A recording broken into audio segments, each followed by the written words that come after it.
Okay, you're ready to get your money in order, but you don't really know where to start. My name is Gaby Rincon. I'm a money coach who specializes in working with the first gen BIPOC community, and empowering them to live money stress-free. Not knowing where to start or feeling overwhelmed with all of the options that you can take is a reason that deters people from actually starting their finance journey. So we're gonna go over the savings order of operations. First thing that you want to do is make sure that you have an emergency fund. Now, ideally, we wanna build this to around like 3 months is what people say, 3 months worth of living expenses.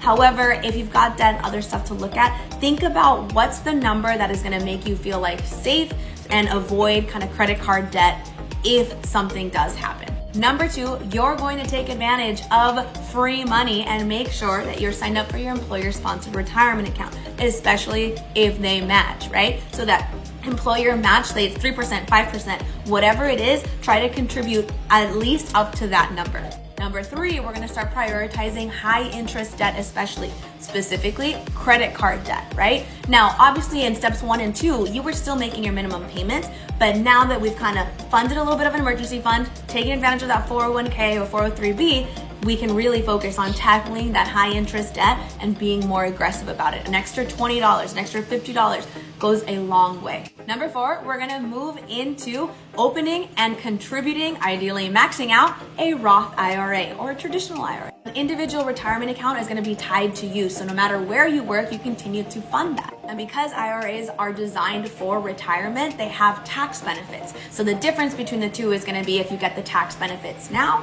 or if you get the tax benefits at retirement.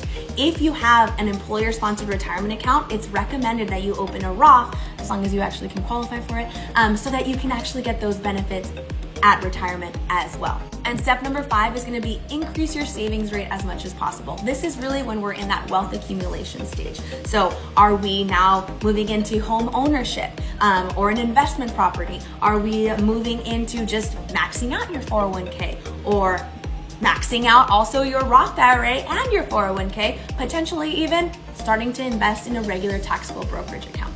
While I presented these as steps, they're more like priorities. So you might be doing some of these simultaneously, but the priority is the emergency fund. The priority is making sure that you're taking advantage of free money with your employer match contributions, right?